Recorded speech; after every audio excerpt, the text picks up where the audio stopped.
Welcome, Hey. Saucey Lanvin. Yeah. Welcome back to the interview. Yes. I'm J007, and Yes. today we're sitting down with a woman who embodies not only confidence, but resilience and beauty. It's Saucey Lanvin.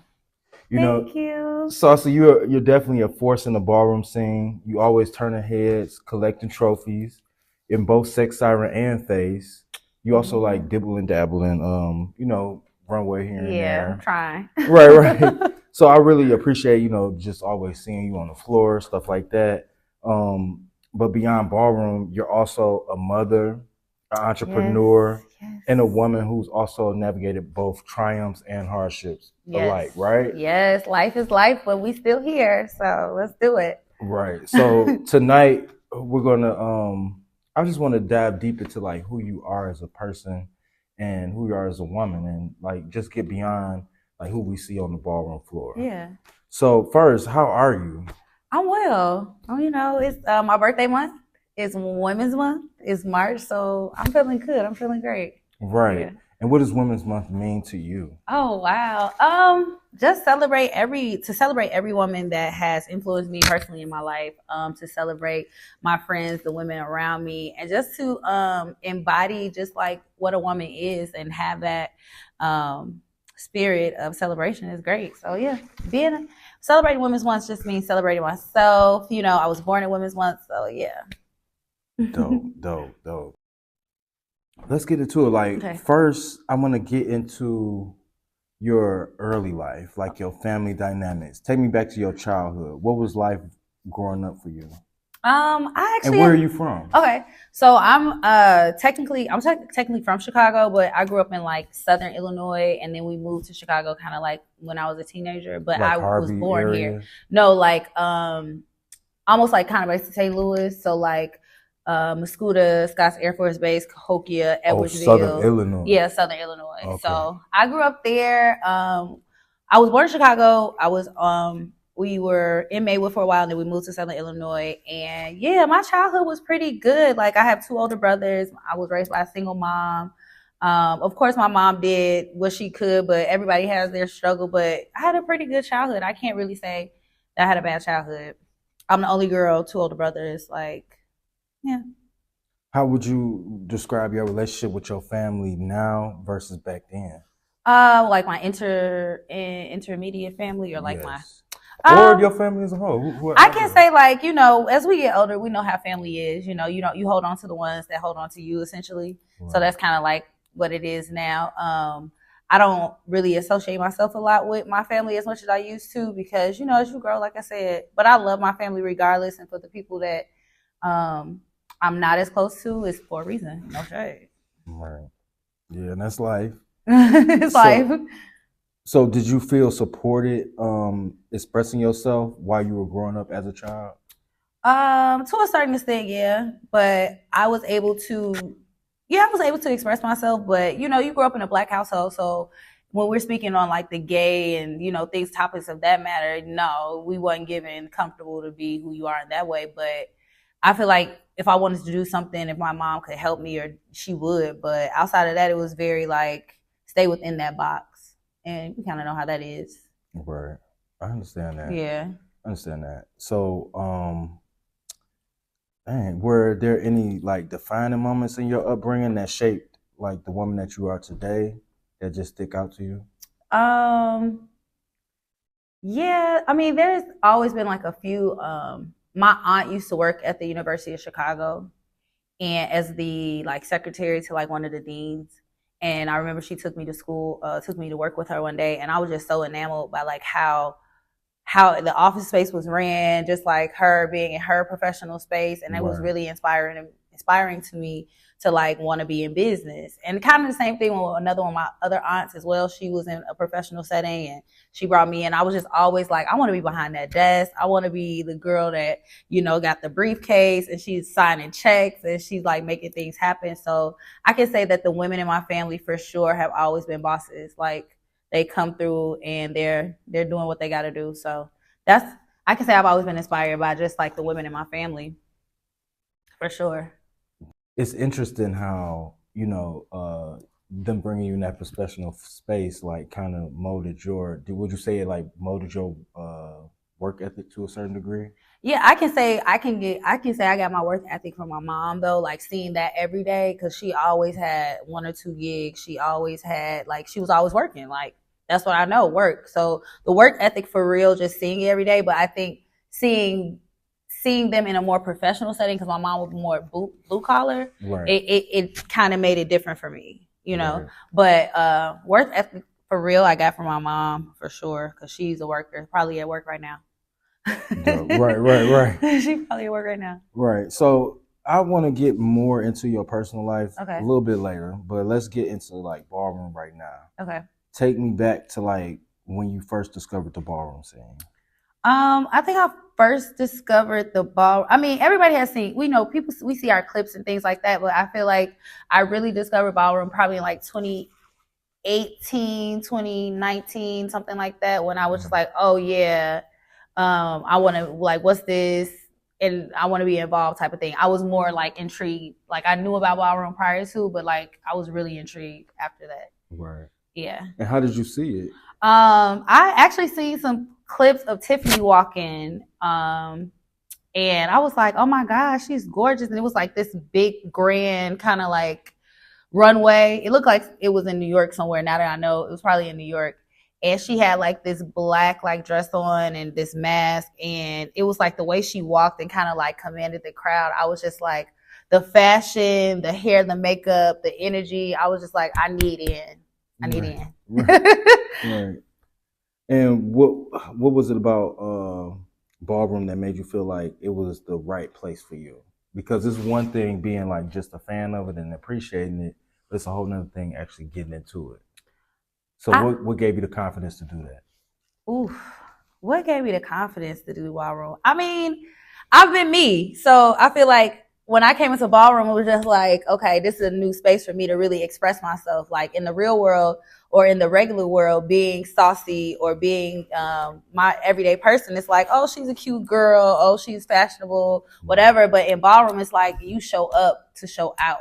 You show up to like do your thing. It's creative. It's constantly challenging. There's more competition, right? It's like, okay, girl, you're a cute girl out here every day, 9 to 5. Let's get on this floor and line up these 6 bad bitches and let's see who, you know, what's going on. So I think it was the competitive part of it, definitely the creativity of it, definitely the ability to be expressive. And of course, like, who don't like to win some money? Right, right. And trophies. I like the trophies. I was in love with the trophies before the coin. Okay. No, for real. So, do you remember your first time walking, and what was that experience like? The Paragon Ball, 2021, and I was terrified, absolutely terrified, but very excited. Didn't really know what I was doing. Didn't really know. Looked a fool. But I got my 10s, and I got in the last battle, and from there it was like, okay, I got the bug. Like it was something that happened after that. I'm like, okay, I'm ready. Let's do it. But yeah, that was my first ball. That was my first ball I went to and the first ball I walked. Wow. So the first ball I ever went to, I walked. And you, Lanvin is your first house or only house? Lanvin is my first house, my only house. Yeah, Lanvin. Got you. And what made you comfortable joining them, and how did you even like link up with them? So, interesting story. So, I met, we're going to call her Sally. So, it's a lady named Sally that ran this Airbnb that the Lanvins were renting for the weekend. And she knew me through another mutual friend. And my friend was like showing her my pictures because I would model. I was modeling and doing like my own thing anyway. So, she showed her my Instagram. And then from there, she talked to Flocka. And from there, it was like, come to this meet and greet. But prior to that, like a couple weeks prior to that, I was like, man, I really want to get in ballroom. Like because I'm big on manifesting and spirituality and stuff. Mm-hmm. So I was like, I've spoken into the universe. I'm like, I really want to get in ballroom. I really want to be part of ballroom. Like God, bring me ballroom, like bring it into my life. And it was like, literally it happened that fast. And they invited me to a meet and greet open call kind of thing. And from there, it's kind of history. It's history for sure. Yeah. And it's history from there. That's what's up. And you walk both Sex Siren and face. Yes. What specifically drew you to those categories? So when I first started, I always had my eye on sex siren, but I started with face.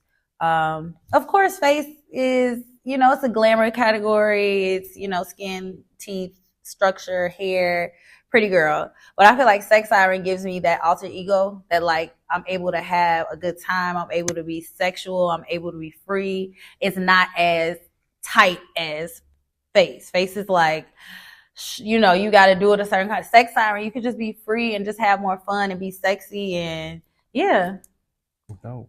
I get to like be a stripper on the weekend. Right. Okay, so like I know you recently had like a little incident where you almost got kicked out of your house, or you did get kicked. I don't know what happened. Ooh, it was a scandal, darling.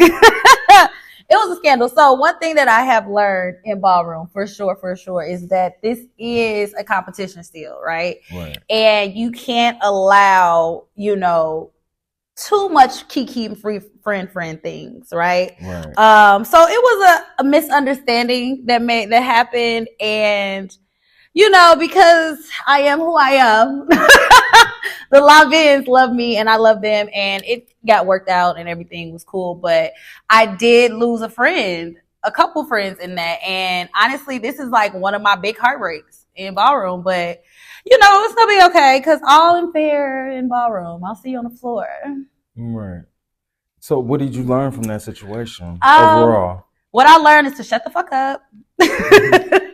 Keep your mouth closed. And no, what I really learned is honestly, just go where go where it's been safe at, where it's been, home at. I have not had any, I've never had a scandal. I think this is the most scandal I've had in ballroom. So it's like, it speaks volumes to like who I am and like how I represent myself. So, I learned to just be very coy and give it up like the girls give it up. Like, I think I allow myself to be a little too sweet and a little bit too trusting. And you can't do that in ballroom, unfortunately. Like, it's like Hollywood. Like, there's people that want you to win, and there's people that want you to win when you're with them. Yeah. And if you're not with them, they don't want you to win. So, but... Yeah, so you just got to move more strategically. Yeah, you have to be strategic. It's like, what's that? It's one of them shows, Survivor, or like, it's a new show that people were telling me about, something Island, or I don't know, but it's one of those. It's like Survivor. Right. Be strategic. Keep your girlfriends close, keep your enemies closer. Right. I guess, if that makes sense. So do you want to say exactly like what you did to get kicked out? I don't know if I'm going to get kicked out again. Right. I'm saying it. Okay, well, just don't say it. No, okay. It wasn't a like super bad thing. I just I shared some information that I shouldn't have shared to some people that I shouldn't have shared, to a person I thought I trusted, and they shared it, and it's violation of, we know that, right? It's like one of the oldest laws in this shit, and I violated that, but never again. So we don't have to say the person's name, but you had like started a Kiki house with them? Yes. What first even inspired you to open up a Kiki house, or even like start in the Kiki scene in the first place? So I had never, I've never really walked the Kiki. I think I was a Juicy for a hot second.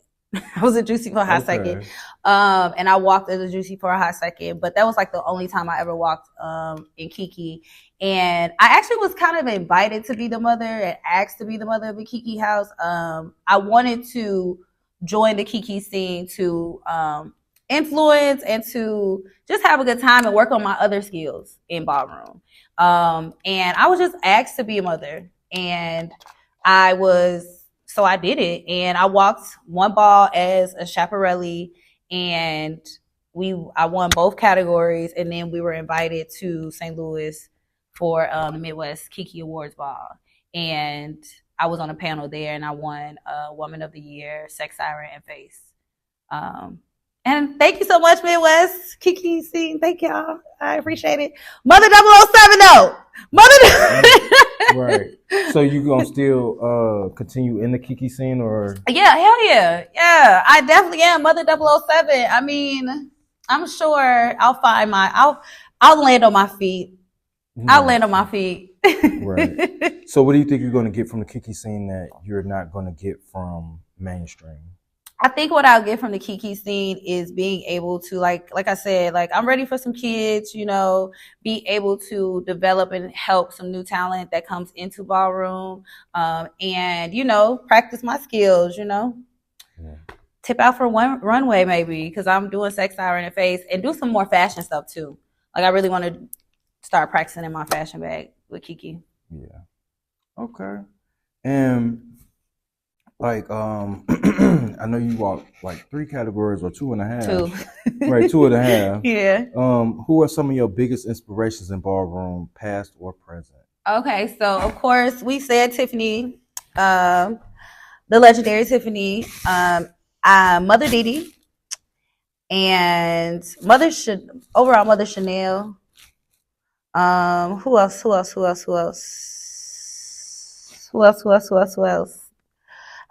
I'm having a blank, y'all. I'm having a blank, y'all. But yes, Mother Didi, Tiffany, Perp, of course. She just became legendary.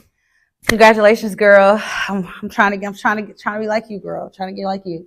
Yeah, those are my girls for now. I can't think of everybody right now because you know, smoke a lot of weed. But outside of that, those are my girls. Right. Ain't nothing wrong with that. Right. How would you define your success in ballroom beyond trophies and just grand prizes? Like, what is the other fulfillment that you get? Oh man, ballroom has helped my confidence a lot. Like in a lot of ways, like those nerves that you get before you start walking, the planning that you put into it, like the passion that comes behind it. Like I feel like it has grown me as an artist in that way. It has grown me as a woman in that space as well to like meet those markers, right? Like come out your best look, your best hair, all of those things. And it's just really, like I said, it's built my confidence. It's built my confidence a lot and it's allowed me to be expressive. And like in ways that I can't do in my everyday life. So yeah, I love ballroom for that. That's dope. That is dope. Yeah. So ballroom it can be a place of love, but it can also be a place of politics and drama. Mm-hmm. Have you ever felt underestimated, overlooked?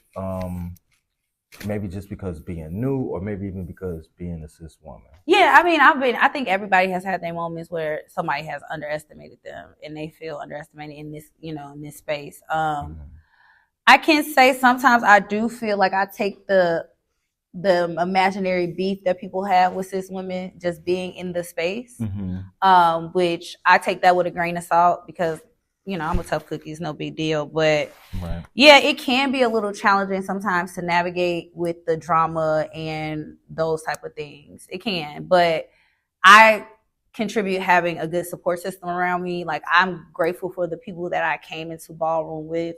My brother 83rd, Flocka Lanvin, Mother Bianca, Jordan, Jack Carolina. Like all of these people have been in ballroom for years and they have been able to help me navigate a lot as well. So I don't feel like I have to deal with a lot of drama when it comes to ballroom because it's just like, girl, don't make me have to call.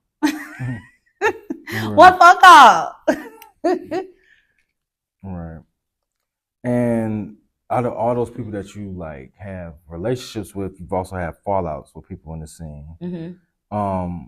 How do you navigate that kind of energy? Because like you just said, you just like fell out with a few people. How do you navigate that from here?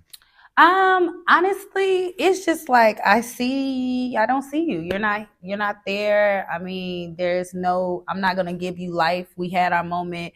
My favorite thing to do is take my energy away from people. My favorite thing to do is take my presence away from people. So after that moment, it's like we had our moment. I don't have to explain myself to nobody.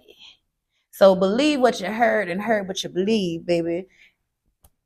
We're not discussing it. We're gonna move on from it, baby. Right. We're moving on. Right. Yeah, so I don't yeah, that's it. You get 1 second of fame and then we keep moving. Right. And despite like all the ups and downs in ballroom, like what is the one motivating factor that keeps you coming back for more? My motivating factor is I'm constantly trying to outdo myself. So it's really just like, now at this point, it's like, is the category speaking to me? Do I feel like I can kill it? Do I feel like I can bring it? That's what keep bringing me back. It's not necessarily like I want to walk every ball in my city. It's not necessarily I want to be, I want to win all this money, or I want to win, all these trophies. It's more so like a personal thing. Like, is this going to be challenging to me? Am I going to be able to fulfill that? That's what kind of keeps me coming back to it. Right. Yeah. Okay. And the rep, rep Lanvin, because, thank you. Right. Okay, so that's dope. I like that. I like those reasons. So you're also a mother to a 12-year-old? Yes, he'll be 12. Probably be 12 by the time this video come out. But yeah, he's 12. He'll be 12. How has motherhood changed you? Oh my God, motherhood is amazing. I love being a mother. It's been the most challenging, the most rewarding, the most scary, the most fulfilling thing I've done. It has pushed me to be better. It has consistently challenged me, and it's undeniable, unwavering love. And I'm so happy to have this experience. And I'm a boy mom too, so I'm able to like experience the boy mom vibe. So, right. And what's the most rewarding part, and what's the most scariest part of raising him? I mean, we see this world that we're living in. The most scariest part is just the world we're living in, right? From just as soon as the person, your baby walk out the door, it's just so many things that could happen. And him being a black man, well, a young black boy and soon to be a black man, that is scary, right? But we pray and we stay in the light and love, and we know that God is carrying us with grace and mercy, so we keep that space. But the most rewarding is gonna be like when my son is like a young man, and just to see him grow into a young man and see his life flourish. Like, I can't wait to be that part of life. That's gonna be like, as long as he's good and functioning and a good adult and paying your taxes and all those things, we good. Right. That's all I want to do. I want to push out good merch into the world. So, yeah. Like co-parenting isn't always easy. How would you describe the dynamic with your child's father? Okay, so with the cameras on, so okay, right. we gonna be. I'm gonna spare you today. My son's father is accountable. He shows up. He's there. He's a great dad, right? Mm-hmm. Great dad. Won't take that from him. Co-parenting, it's a little difficult with communication, but we've been doing it at this point. I got 6 more years. Okay. Right. I'm over the hump. Right. We're not worried about Pampers. We're not worried at this. You getting this haircut, school supplies. Those are things we're worried about. So co-parenting, I feel like, if I'm being honest, like being a co-parent to someone that we haven't been together since my son was 3 and he's going to be 12, it can be easier, but it's not as easy as, but we make it work. I am not one of the moms that want to keep my son from his father. I'm not one of the moms so, baby, come get your son. Right. So what is the biggest challenges you faced in co-parenting? Just communication. Like, if I'm being honest, I don't feel respected sometimes in my mother space. Like, why are you not communicating certain things to me? Mm-hmm. But it is what it is. 6 years. 6 years and 11 days. You are silly. You come down the day. The day. Okay. So if you could change one thing about how the relationship with your child's father played out, what would it be? Oh my God, what would I change? Oh my God, cue the violins. Right. No. I would just see, if I say this on camera, then it's gonna be like on camera. But this is hypothetical, so don't get it twisted. I never signed up to be a baby mama. Right. So if we could have stayed together and made things work in a way that it was functional for everybody, that's what would have happened. But long story short, I'm fabulous. I love being who I am and single. But if it was for my son, because I grew up without my dad. So, but hey, you know. That makes sense. Yeah. But at least, you know, he still got both parents in his life. Yes. So he's not missing anything. My son is well fed, well loved, taken care of, supported, all the things.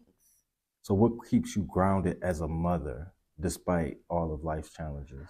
Oh, I would say what keeps me grounded as a mother would be my son, if that makes sense, but in a way where I have to keep my shit together for him. Mm-hmm.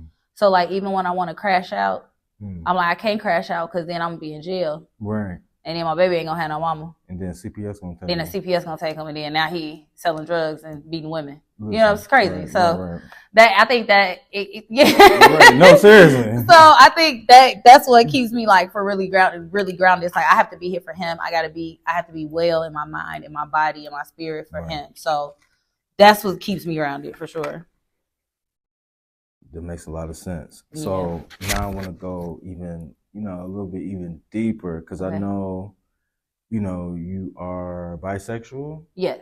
So you spoke a little bit about it earlier, like you couldn't really, like, had anybody really talk to about it when you were a kid. At what point did you realize you were bisexual in your life? I feel like I knew I was bisexual when I was really young. Like it was this girl, like how young? Like I was in like second, third grade, and I had this big crush on this girl named Angel, and she went to Lincoln Primary. If you catch this on YouTube, Angel. But this was like second, third grade, very young, and I just had this big crush on her. And now she moved, and I remember being so devastated that she moved, like way too devastated. Like, girl, why is you that sad? Yeah. And I just thought she was just so pretty, and not like pretty like in a way where I'm like, oh, I want to be your friend. I was just like, you're just pretty. Like, I want you to be my girlfriend. But I didn't know how to express that then. Right. Yeah, but probably around that age. But then, of course, I didn't really come out, like, openly date women until really, like, 5 years ago. So I came out kind of later in my life. Of course, everybody have their experience with their girlfriends. And, yes, if you have experience with your girlfriend, you're bisexual, boo. I don't know who told you that. Anyway. So you didn't have sex with a girl until 5 years ago? Yeah, I didn't have, no, I had experiences with. But you never dated a girl till 5 years ago. I mean, what's sex? What are we talking about? Anything. That's a technical term. Anything. No. I had sex with a woman prior to 5 years ago. Like in my 20s, I had experimented with my homegirls. Okay. Yeah, with my homegirls, and then I like had like girlfriend. And for like 5 years ago. And the thing about it is, one of my good girlfriends that we was having experiences like every weekend. Right. I had stopped talking to her because I wanted to be like open and like, cause I really liked her. So I'm like, what's the problem? And she didn't want to do that. So I stopped being friends with her. Oh, wow. Mm-hmm. Broke my heart. I really loved her too. Wow. Yeah. So, you ain't gonna hide me, boo. How did coming into your identity as a bisexual woman shape your relationships and your experiences in love? Ooh. First of all, I don't tell any man that I date I'm bisexual. Why not? It's because like they're terrible. They just get too excited. They just think they put you in this category, and I'm just not here for that. Like, you're not gonna get that information from me until we are like locked in. Because just because I'm bisexual does not mean I want to be bisexual with you. Right. Yeah. Like they be thinking it's a free ticket to Threesomeville, and they be like, no, that's not what we get. Right. Have you ever ran into a guy that is like super conservative and doesn't really believe in that? Oh yeah, like low key, if y'all go on my Facebook, I had just had an incident recently with a guy like that. He told me I'll fuck anything. Oh wow. And I said I fucked you. You still. So I guess so. Right.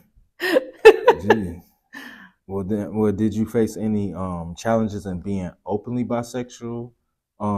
Either in your personal life or in Ballroom? I would say my personal life, I did. Like I've had clients, I had some clients stop coming, had some family members say a few, sly things.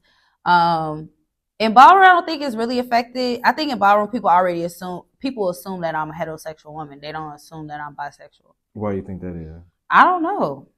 Maybe I get off hetero. I'm like, right. I don't know. Right. Maybe I need to get tongue ring.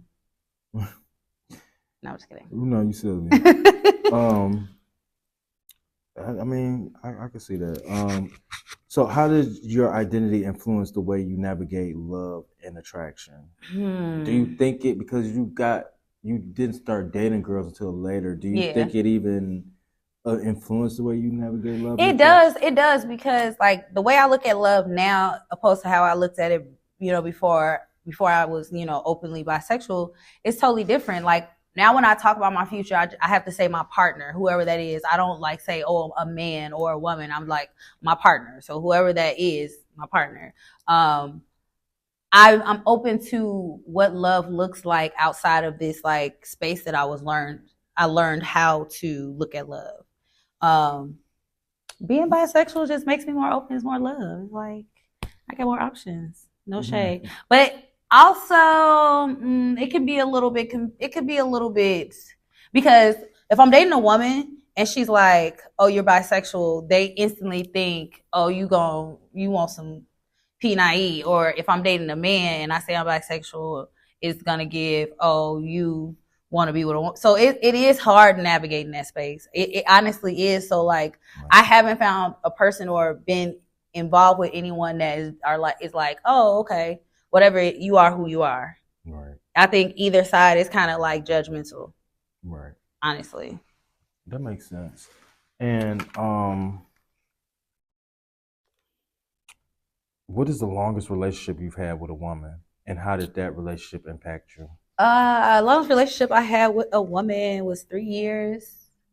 3 years. And how did that impact me? I say I felt the most fish with a woman. Like, highly recommend.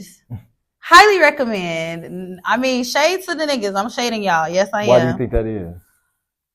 I think because women just get it and they understand a little bit more, and they're a little bit more sensitive to that need. I think it takes a special kind of man, because most men that are really sensitive to those needs are misogynistic, and they're doing that to manipulate you so they can get you in a space. Most men, I'm not saying all, but sometimes that's what it gives. And it can give that too with toxic masculinity in women. But I just feel like women they're just more kinder, they're softer, they're more generous. So what is an example of something that will put you more in your feminine energy, as far as like things people can do? Oh my God, like I have a girl that most men I would won't let me open doors, but I don't know, she would just be very like kind and like overly attentive, like if I'm walking or if I need something, or even like when I'm eating, like I'm sitting down, you're going to get everything for me. Yeah. Or just asking me, what can I do to make this, just more attentive, I think. But we can do a poll. Right. And what misconceptions about bisexuality that you wish people would let go of? That you will fuck anything, or not even just you will fuck anything. It's like, you can't be monogamous to either at one point. Like, if you're bisexual, you can't be in a monogamous relationship with a man because you're going to want some pussy. I don't know if I can say pussy. Sorry. Go ahead. You said it. Right. Or if you're with a woman, they're like, nah, you want some Peter Parker. And it's like, So I think that's like a misconception. When I was with my, any relationship I'm in, I'm wholeheartedly in that relationship. I'm wholeheartedly into, I'm not a cheater. Cheaters are liars. I'm not a liar. So, yeah. Right. That makes sense. That definitely makes a lot of sense. So you've been through a lot, just in general, including a deeply traumatic experience where you were sexually assaulted. Yes. If you're comfortable, can you share like what happened and like how you even like made it out of that in the aftermath? I was with somebody that I was dating at the time, and honestly, he was older than me. It definitely was given like a statutory rape situation or grape situation, because he was like at least 6 years older than me at the time, and I wasn't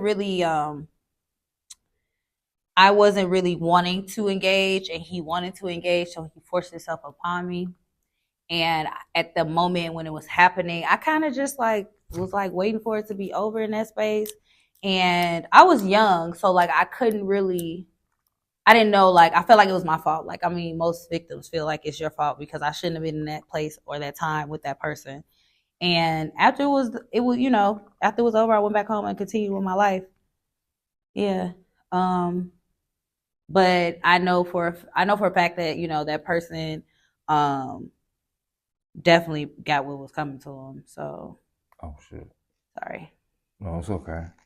But I can say for younger women or just people in general, like, be very conscious of how trusting you are of people so fast, so soon. Everybody doesn't deserve your trust in that way. And although we can't prevent everything, but some things we can have more caution to. Right. And yeah. Were there drugs or alcohol involved in that situation? There was I was drinking, underage drinking at that. So yeah. I can say I can say it was drugs and alcohol involved for sure. And how has that experience impacted how you view yourself, your relationships, and your sense of safety? Oh wow. I can say it broke my heart a little bit in certain ways. So I am very cautious now and a little bit paranoid sometimes. But I walk with faith. But after it takes you time to kind of like, it's almost like you can never take enough showers. You want to peel your skin off sometimes. So therapy and just prayer and just like, loving on yourself, affirmations and things like that. I don't feel like it really affected my confidence as much as it affected like my mental health.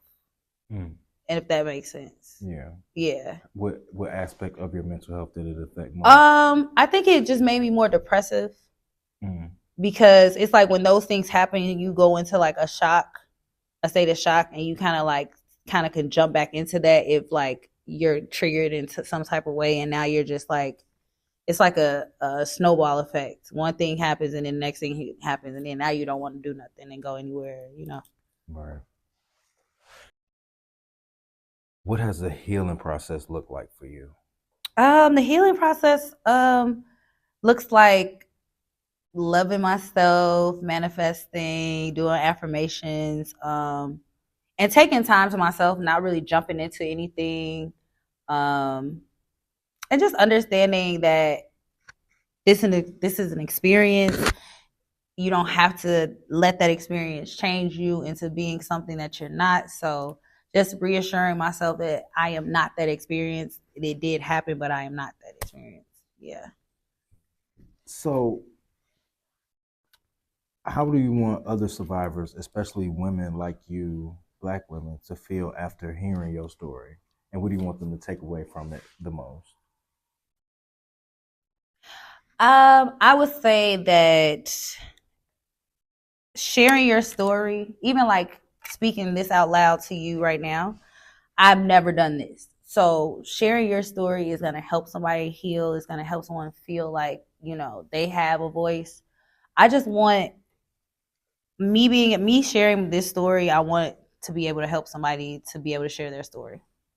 And you may not feel like you're going to get through it, but you will have better days. You will have better days. And lean onto your community. Lean on to God or whatever religion, Buddha, Allah, whoever you pray to. Lean onto that source and you will get through it. All right. Yes. And now let's talk about business and entrepreneurship. What made you want to become an esthetician? What made me want to become an esthetician? In the beginning, I used to do makeup. Like, that's what I started in. I started doing makeup. And I was like, what license can you get? What certification can you get to kind of just like, I need to be guaranteed a job because I was a mother. I was almost about to be a mother. So it's like, I need to be guaranteed a job. So aesthetics was that. I didn't go into aesthetics at first with a lot of knowledge of aesthetics. So I kind of learned as I went. And that was back in 2013. So I've been licensed for over 10 years. Okay. And yeah, so once I got into aesthetics, I was like, oh, okay, we're doing waxing. I've always been like a skincare girl anyway. Like I'm a girl's girl. So I've always been a skincare girl. So I'm like, okay, we're doing facials. Oh, I think I might be able to get into this. I like making people feel good. I like servicing people. I like that transformation that it gives because women, we wear a lot on ourselves. So like being able to give a woman a little bit more confidence or help her feel more confident about herself, that's what I love. So I started in makeup.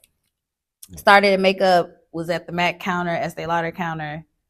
Then went back to school and got my aesthetics license at Paul Mitchell. And from there, I worked with Estee Lauder some more and Benefit Cosmetics. And today, like, what all do you offer? Oh man, I offer all aesthetic services. So that's skin, body waxing, facials, a variety of different facials. And I also offer, what else? Oh, hair. So I do locks. I do lock retwist, lock coloring, and styling. I can style your girl or boy or they or them. Right. We can go get it together. And how does your work and beauty connect you to your passion for self-care and confidence? It's all in one. Like I can't say I'm Saucey self-care and when you see me, it doesn't give Saucey nor self-care, right? So it's like I have to be on my brand. So I pride myself in being my brand. I live my what's the word I'm looking for? I live my life. Like I live the truth of my life and I live what I preach, right? So if that means like you need to, because everybody has the things that they love to do that might not be so well for them. Right? But there's all about balance. So I preach all about balance because y'all might see me in a club taking shots for sure, but you still might see me out hiking and hugging a tree and eating some avocado toast or something like that. So it's all about balance. And if I am not balanced, then my business cannot be balanced. So it's all into one because I'm in a self-care business. So if I don't take care of myself, it's not going to read. It's not going to get. Right. And what sets you apart? What sets your business apart from others in the industry? I think my eye for detail, my eye for the overall picture, and my experience. I've been in this industry for over 10 years. I'm highly experienced when it comes to hair, makeup, fashion, all the things, creative, direction. Like I'm a full package. When you come to me to get a service, it's not just going to be like, oh yeah, I'm getting a service because I'm going to ask you what your hair look like, what the dress looks like, what are we doing, what's the full look, especially if we're like working together for an event. So I think it's just my creative eye that makes me different from my competition. Right. And are there any struggles that you feel like you face because you are a Black woman, business wise? Oh yeah, I mean, just even as far as like finding funding and like trying to stay afloat or being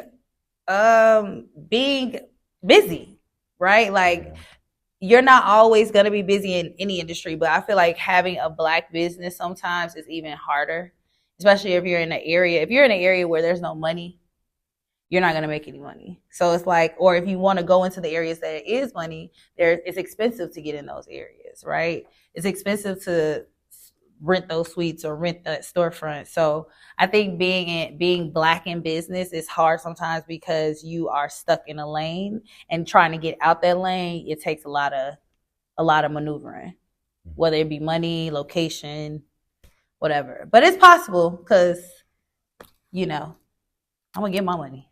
Right, exactly. I'm getting my money. I'm leaving with something. Right, because you got mouths to feed, right? Right. Hello. So speaking of, like, how do you juggle being a mother, a ballroom participant? You were a mother in Kiki. I don't know if you want to be a mother in Kiki again. Do you? I do. Okay, I do. So you want to balance Kiki, mainstream, being a mother, and your own business. Like, how do you do all that? Scheduling. That's scheduling and prioritizing. So we're going to prioritize and we're going to schedule. And balance. Like I'm not going to walk every ball. I'm not going to walk every ball. And that's something that I've learned being in ballroom the years that I've been in ballroom. It's like when you first get in ballroom, you're like, I want to walk every ball. I want to be at every event.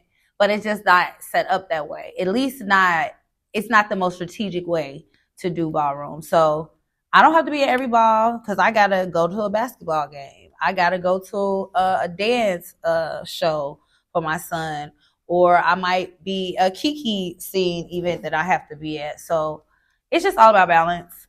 But I've been balancing my life pretty well so far. So I know when it's time to take things off the plate. Right, exactly. Yeah. So what's been the most rewarding part about you running your own business? My time. Having my time. I don't want to trade that. That's the only thing that I love. Not the only thing, but that's the biggest thing on the list is having, even though I might have a moment where I might be working all day or 3 to 4 hours in my house on something, that beats having to be out in the hustle and bustle of the world, right? Right. Being able to be there for my son when he gets out of school, all those things. So my time. Right. It's my time. And where do you see your business in the next 5 years? In the next 5 years, I really want to focus on products. I really want to focus on products and doing more partnerships with my brand and more education, because I am an educator as well in aesthetics. So I want to do more education. Oh. And are there any new services or products that you're working on right now? New services. There isn't any new services I would say I'm working on right now, but I've always had my body balm, which I'll be re-releasing soon. It's a hydrating, healing, and conditioning skin product. And you can use it from your head to your toe. It's a unisex fragrance. It heals like skin conditions such as like dry skin, eczema, all those things. I know, right? I got you. So I'll be re-releasing that. That comes out in a 16-ounce jar. I usually sell it for $45. It lasts forever. It smells amazing. And it's really healing. It's a really good product. I've been making that for 7 years. Wow. 7 years. And I sell it on my website. It's on Amazon. Right. Period. So what advice would you give to any other cis woman in ballroom who wants to start their own business? Man, start it. First, like, just go for it and capitalize. Make everything that you're doing in your life make sense with your business as well. So if you're in ballroom, we see a lot of people, we're traveling, we're touching a lot of people, even just being connected and being connective, spreading your reach, right? So using this resource as well. And be diligent with doing the things that you have to do, your paperwork, your taxes, your research, like, do it for real. If someone followed you around for a week, I seen this the other day. If someone follows you around for a week, would they believe that you were serious about what you're doing? Right? And that would just hit me like, ooh, it's been a rough week though. Right. It's been a rough week, but do it, and do it with intention, and do it even when you're not getting paid. No. Do it when you're not getting paid. That's because every day it's not going to be payday. When you're working for yourself, it's just not. Right. Mm-hmm. What is one skincare or beauty tip that you swear by? Drink your water. Mm-hmm. Drink your water. Mm-hmm. I swear by that. Drink your water and exfoliate. You have to exfoliate and drink your water, and put chlorophyll in your water. Yes. Chlorophyll in your water. Y'all have that. Y'all can keep that. Y'all have to pay me for that. Dope. And looking ahead, like, what's next for Saucey Lanvin, both in ballroom and personally speaking, and professionally? Oh my God, what's next? Hopefully the big screen. Do y'all like it? Do I look good on the screen? No. The sky is the limit. I have so many dreams and aspirations. I am a dreamer. Right. I'm a dreamer. So what I can say intentionally, I want to just influence as much as I can, make more money, and mind my business. Right. Mind my business. Hopefully let my booty get a little fatter. But for Saucey Lanvin, for sure, it's just, I want to really cement my name in ballroom in the Midwest, in Chicago. in my category, my respective categories, I really want to like get in there and like there's not like y'all might know me, but I want y'all to know me for real. So that's what Saucey Lanvin is just the beginning, you know. Midwest. I love it here. So Right. And what type of legacy do you want to leave your son? ooh.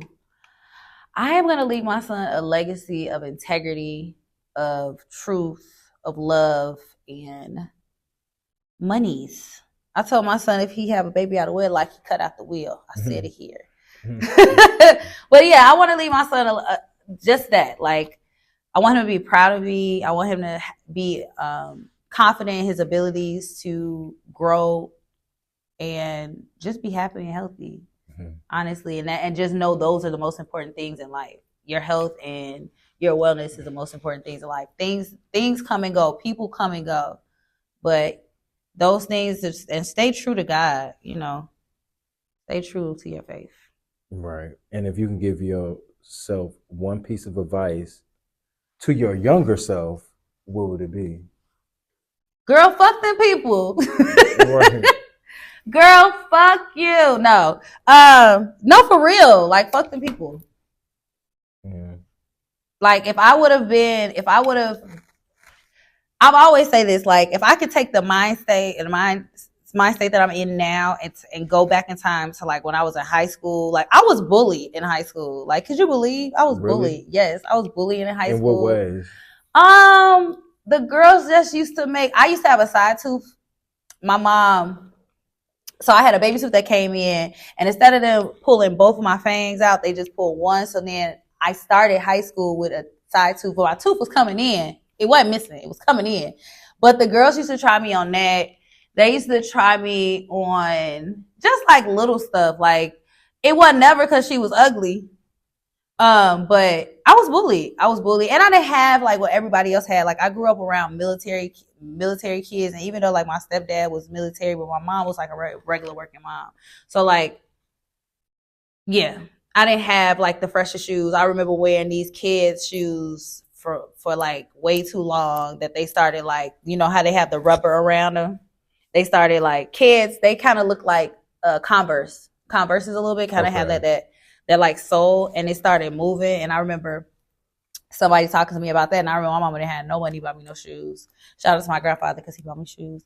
But yeah, I used to be bullied and stuff in teens. So yeah. What was the question? Y'all just pissed me off. What would you do? What type of advice would you give to your younger self? Oh yeah, fuck them. Like, I feel like that environment of being around, like being bullied by other women, being bullied, and at that moment, I didn't know what it was, but those girls was jealous, of course. But if I believed in myself and just listened to myself more, that's what I would do. I would just, girl, fuck them people. You got it. Don't ever think you don't have it. You've always been that girl. You're never not going to be that girl. That's the assignment, and you're doing very well in it. So keep doing you, girl. Keep doing you. Mm-hmm. And if a little nigga comes try to talk to you, just say no, girl. No, play. Yeah. No, but what's one thing you wish people, or you wish more people would understand about you? Or what's a misconception about you, maybe?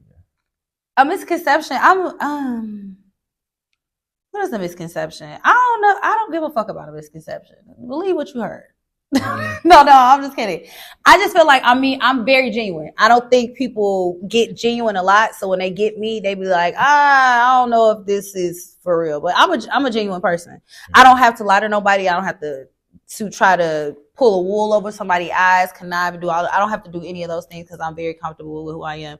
And can't nobody do nothing for me that I can't do for myself, essentially, right? So I don't have to manipulate people in that way. So I'm a genuine person. Like, what you see is what you get. What you see is what you get, y'all. Yeah. That's dope. Yeah. And yeah, like, I really appreciate you coming here, being open about your experience and everything like that. Yeah, I mean, like I said, you really do your thing on the floor. You really do your thing in Sex Siren phase. You always bring it. I can tell you still new, but you already made so many moments thus far. Um, what else? Like, what else? What else do you even like? What are your goals in ballroom? Like moving forward? Like, is it to be legendary? Is it what is it? Do you want to become To a be parent? legendary. Do you want to become a parent in mainstream too? Like, what is it? I definitely want to. I want to be innovative Mm. in every space I'm in, right? So I want to be innovative in ballroom and on and off the floor, right? It doesn't have to just be on the floor. Um, and I just want to be a part of the staple and the culture. Like I just want to contribute as much as I don't want to just come and get my trophies and get my money and leave. Like I want to be able to contribute to this culture. And I want to be a legend. I want to be an icon. I want to make me a legend. Right. Of course. Who doesn't want to be legendary? Iconic. Iconic Saucey Lanvin. Oh, that would be so sickening. But in time. In time. In time. Right. And I ask everybody that come here, can you describe yourself in 5 words or less? 5 words or less. We're going to say intelligent, innovative, courageous, resilient, bad bitch. No. Genuine. Did I say genuine? Genuine. So yeah, 5. My 5.